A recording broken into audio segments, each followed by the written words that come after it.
آپ سوچیں نبی صلی اللہ علیہ وسلم استغفار کرتے تھے کہ میں نے حق نہیں ادا کر سکا. ہم جب یہ پوچھتے ہیں نا اور کیا کریں, مجھے سب سے زیادہ حیرت اس سوال پہ ہوتی ہے کہ ہمیں یہی نہیں پتا کہ اور ہم نے کچھ کرنا ہے, اور کیا کریں. یعنی ان کا یعنی اپنے فخر سے کہہ رہے ہوتے ہیں کہ جیسے ہم نے بہت کچھ کر لیا, اور کیا کریں.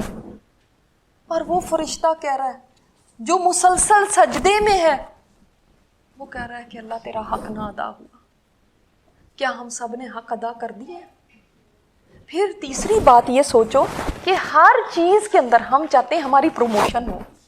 کئی جگہ جاب کر رہے ہوتے ہیں, چاہتے ہیں پروموشن ہو. گھر ایک اچھا لے لیا تو چاہتے ہیں اس سے بہتر ہو.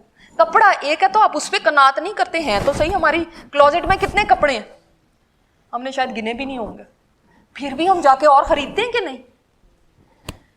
سب چیزوں میں بہتر سے بہتر ہونا چاہتے ہیں, لیکن اللہ سے تعلق میں بس چاہتے ہو اتنا ہی کافی ہے, اتنا ہی کافی ہے. میں بڑا کچھ کر رہی ہوں جی, میں بڑا کچھ کر رہی ہوں, میں تو اتنے گھنٹے لگا رہی ہوں, میں تو اتنا تفسیر پڑھتی ہوں, میں تو ایسے کرتی ہوں, میں تو وہ ٹیسٹ دیتی ہوں, میں تو تہجد بھی اب پڑھنے لگی ہوں.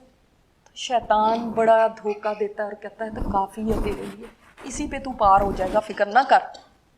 اور وہ لوگ دیکھو کہ محنتیں کر کر کے بھی وہ کہتے تھے کہ ابھی کافی نہیں ہے, ابھی کافی نہیں ہے. تو اللہ تعالیٰ فرماتے ہیں کب وہ وقت آئے گا, کس چیز کا انتظار کر رہے ہو؟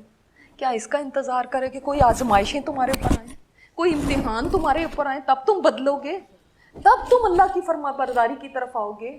اللہ کا ذکر آ گیا, اس کا قرآن اتر گیا, وہ تم نے سن لیا, پھر کس چیز کا ویٹ کرتے ہو؟ یعنی عمل کب کرو گے, زندگیاں کب بدلیں گی, کب تم اللہ کے قریب آؤ گے؟ تو یہ ہم سب سے سوال ہے, اور اس سوال کا جواب ہم سب کو دینا ہے. ابن عباس فرماتے ہیں کہ جب یہ آیت اتری نا, ہم کانپ اٹھے, ہم کانپ اٹھے یہ آیت سن کے کہ اللہ تعالیٰ فرماتے ہیں کب آئے گا وہ وقت. کیا وہ وقت ابھی تک نہیں آیا اے ایمان والو؟ اور اللہ تعالیٰ نے فرمایا کہ یہ قرآن جو تم سنتے ہو اور تمہارے دل پر اثر نہیں ہوتا, لو انزلنا ھذا القرآن علی جبل لرأیتہ خاشعا متصدعا من خشیۃ اللہ. یہ قرآن تو اگر ہم کسی پہاڑ پہ بھی اتار دیتے تو وہ بھی ٹوٹ پھوٹ کے ریزہ ریزہ ہو جاتا اللہ کے خوف سے. تمہیں خوف نہیں آتا کہ تم اللہ کی آیتیں سنتے ہو اور سنتے چلے جاتے ہو اور کوئی اثر نہیں, ایک کان سے سنا دوسرے سے نکالتا رہے. لیکن یہی بات تو ہم کر رہے ہیں کہ اللہ کا ذکر ہو رہا ہو, ہمیں اپنی باتیں آ رہی ہیں. اللہ کی بات ہو رہی ہے, ہم ٹیکسٹ دیکھ رہے ہیں. اللہ کی باتیں چل رہی ہیں اور ہمیں اور کام یاد آ رہے ہیں. اللہ کی باتیں چل رہی ہیں اور ہمارا دماغ کہیں اور سیر کر رہا ہے. کب آئے گا وہ بات؟ اس کلام سے تو وہ پہاڑ ریزہ ریزہ ہو جائیں. تمہارے دل کیا پہاڑوں سے بھی زیادہ سخت ہو گئے, پتھروں سے بھی زیادہ سخت ہو گئے؟ پہاڑ پتہ کس چیز میں مشہور ہے؟ اپنی بلندی میں.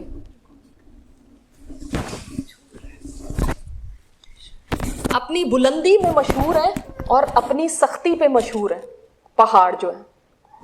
لیکن اگر وہ بھی جو اتنے بلند ہیں وہ بھی گر جائیں تو تم کیا پہاڑوں سے بھی زیادہ اونچے ہو جو گرتے نہیں اللہ کے سامنے؟ وہ پہاڑ جو اپنی کہتے ہیں نا پہاڑ سے زیادہ سخت یا پہاڑ جتنا سخت, تمہارا دل کیا پہاڑ سے بھی زیادہ سخت ہو گیا کہ جو جھکتا ہی نہیں, جس کو اثر ہی نہیں ہوتا, جو مانگ کے ہی نہیں دیتا, جو آتا ہی نہیں اللہ کی طرف؟ کیا بات ہو گئی ہے. اس کا مطلب ہمیں اپنے دلوں کا جائزہ لینا ہے. یہ جو سینوں میں ہیں یہ دل ہیں یا پتھر ہیں پڑے ہوئے؟ یہ پتھر تو نہیں ہے کہیں. اور اس کا ٹیسٹ کیسے ہوگا, کیسے ہمیں پتہ چلے گا کہ میرا دل پتھر ہو گیا یا نرم ہے؟ 3 چیزوں سے آپ اپنے دل کا جائزہ لے سکتے ہیں, ٹیسٹ کر سکتے ہیں کہ میرا دل کیسا ہے. کیا آپ کا دل نرم ہے یا پتھر ہے؟ پہلی چیز ذکر کی مجلس, اس میں اپنے دل کا جائزہ لیجئے. جیسے ہم یہاں پہ بیٹھے ہیں نا, ذکر کی مجلس ہے, دل لگتا ہے اس میں کہ نہیں؟ یہاں آپ گھڑی دیکھتے رہتے ہیں کب ٹائم ختم ہوگا, یہاں آپ کو کہتے ہیں کہ کیا مصیبت ہے, یہاں دل کرتا ہی نہیں جانے کو, یا دل کرتا ہی نہیں بیٹھنے کو, اور ہم سوچتے ہیں کہ بس کسی طرح اوائڈ ہو جائے. کوئی پارٹی میں بلائے تو ہمارا بہت دل لگتا ہے, بلکہ اگر نہ بلائے تو ہم شکایت کرتے ہیں فون کر کے، تو نے بلایا نہیں ہمیں، بھول گئے. لیکن جب اللہ کے ذکر کی مجلس ہو تو ہم بچتے ہیں کہ کہیں جانا ہی نہ پڑ جائے. اس میں کبھی نہیں ہم دوسرے کو شکایت کرتے تو نے کیوں نہیں بلایا. تو ذکر کی مجلس میں دل لگتا ہے یا نہیں، اپنے دلوں کو سوچیں، مجھے نہیں بتانا، اپنے آپ کو سوچیں کہ کیا میرا دل لگتا ہے یا نہیں یہاں. پھر نمبر 2، جب قرآن کی تلاوت کی جا رہی ہو، سنایا جا رہا ہے یا آپ خود پڑھ رہے ہیں، دل لگتا ہے یا پھر یہ ہوتا ہے ہائے قرآن پڑھنا پڑ گیا، صبح کو کہہ رہی ہیں شام کو پڑھ لوں گی، شام کو کہہ رہی ہیں صبح کو پڑھ لوں گی، اور بوجھ لگتا ہے قرآن، تو پھر سمجھ لیں دل سخت ہو گیا. اور تیسرا، تنہائی کے اوقات میں چیک کریں اپنے آپ کو. جب آپ اکیلے ہوتے ہیں نا، اس وقت اپنے دل کو چیک کریں، دل میں کیا خیالات آتے ہیں، دل کن خوابوں میں کھویا رہتا ہے، کیا باتیں کیا سوچیں ہوتی ہیں. کیونکہ تنہائی کا جو وقت ہوتا ہے نا، جب کوئی بھی نہیں ہے آپ کے گھر میں، تو بڑا اچھا چانس ہوتا ہے کہ انسان اب تو بیٹھ کے اللہ کو یاد کرے، اپنی آخرت کو یاد کرے، اپنے لیے کچھ سوچے. اس وقت بھی اگر دنیا کی فکریں، یہ کھانا پکا لوں، وہ کر لوں، ذرا اب میں ڈرامہ آرام سے دیکھتی ہوں کیونکہ اب بچے بھی نہیں ہیں گھر پہ، اب کوئی ڈسٹربنس نہیں ہوگی، چلو اب آرام سے فیس بک اپنی چیک کروں، چلو آرام سے اب اپنی ٹیکسٹنگ کروں، چلو آرام سے، اگر تب بھی آپ دنیا سے ہی نہیں نکلتے تو دل پتھر ہو چکا ہے. پھر دل نرم نہیں ہے. جو ہمارے اسلاف تھے نا، وہ تو تنہائی ڈھونڈتے تھے. ہم کہتے ہیں نا ہائے اکیلے میں دل گھبراتا ہے، وہ کہتے تھے اکیلا پن ملے کیوں، محبوب کو محبوب سے ملاقات کیسے چاہیے ہوتی ہے، تنہائی میں. جو آپ کو پیارا ہوتا ہے نا، جو آپ کو بہت محبوب ہوتا ہے، جو آپ کا بلاوڈ ہوتا ہے، تو آپ کا دل کرتا ہے کوئی بھی نہ ہو، بس میں ہوں اور یہ ہو. دل کرتا ہے نا ایسے. جس کے لیے اللہ محبوب ہو وہ چاہے گا کہ کوئی وقت ہو کہ سارا ہجوم چھٹ جائے، میں ہوں اور میرا رب ہو اور ہم باتیں کریں. اس کو اس میں مزہ آتا ہے، اس کو تنہائیاں کاٹتی نہیں ہیں. ہم کہتے ہیں ہمیں کوئی پارٹی ہونی چاہیے، دیکھو بہت دن سے پارٹی نہیں، یہ نہیں آپ کو کہا جا رہا آپ لوگوں سے کٹ جائیں، لیکن ہر وقت بس شغل میلہ، ہر وقت پارٹی، ہر وقت فن، ہر وقت لوگوں کے اندر ہی رہنا، آپ کو چانس نہیں ملے گا اس سے کہ آپ بات کریں اللہ سے. اس کے لیے تنہائی چاہیے، تنہائی میں دل لگنا چاہیے، تنہائی میں اللہ سے باتیں ہونی چاہیے، تنہائی کے اندر آپ کا رخ دنیا سے ہٹ کے اللہ کی طرف ہونا چاہیے. تو آپ کو پتہ چل جائے گا. تو جائزہ لیں اپنی تنہائیوں کا. اگر آپ کو دن کے اوقات میں کبھی تنہائی ملتی ہی نہیں ہے، آپ کے پاس چھوٹے بچے ہیں، گھر میں اور افراد ہیں، کبھی نہیں ملتی، رات کے اوقات میں تنہائی ضرور مل جاتی ہے.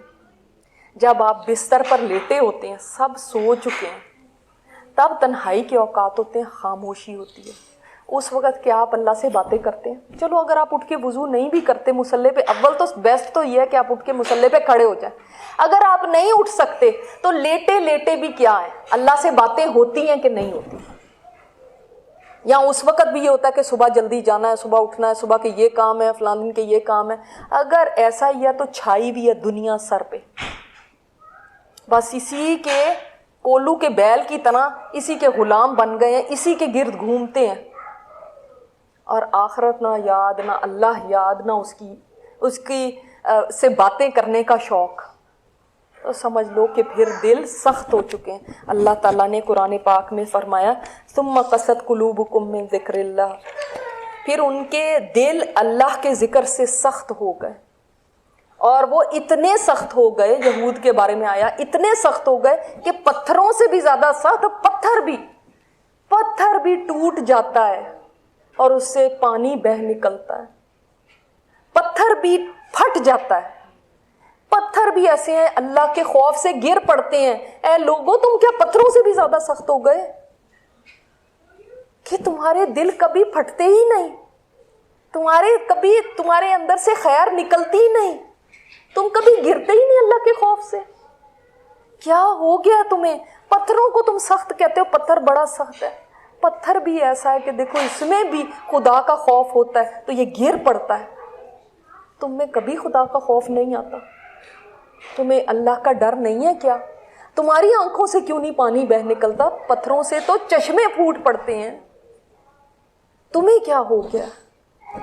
اور وہ لوگ جو کہ واقعی سچا ایمان رکھتے ہیں ان کی حالت کیا ہوتی ہے قرآن سن کے؟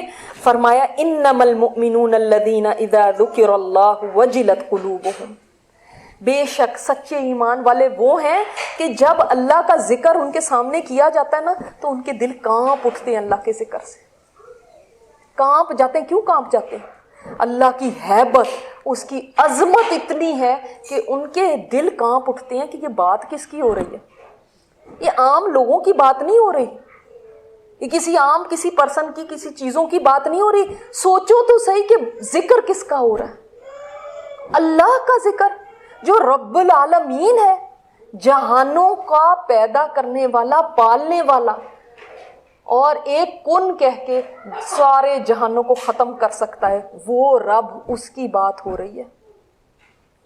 تب دل کانپ اٹھتا ہے کہ میں ایسے ہی کوئی عام کلام نہیں پڑھ رہا، دیکھو تو صحیح کس کا کلام ہے جو میرے سامنے پڑھا جا رہا ہے۔ اور پھر وَإِذَا تُلِيَتْ عَلَيْهِمْ آيَاتُهُ زَادَتْهُمْ ایمانا، جب ان کے سامنے اللہ کی آیات تلاوت کی جاتی ہیں ان کا ایمان بڑھ جاتا ہے۔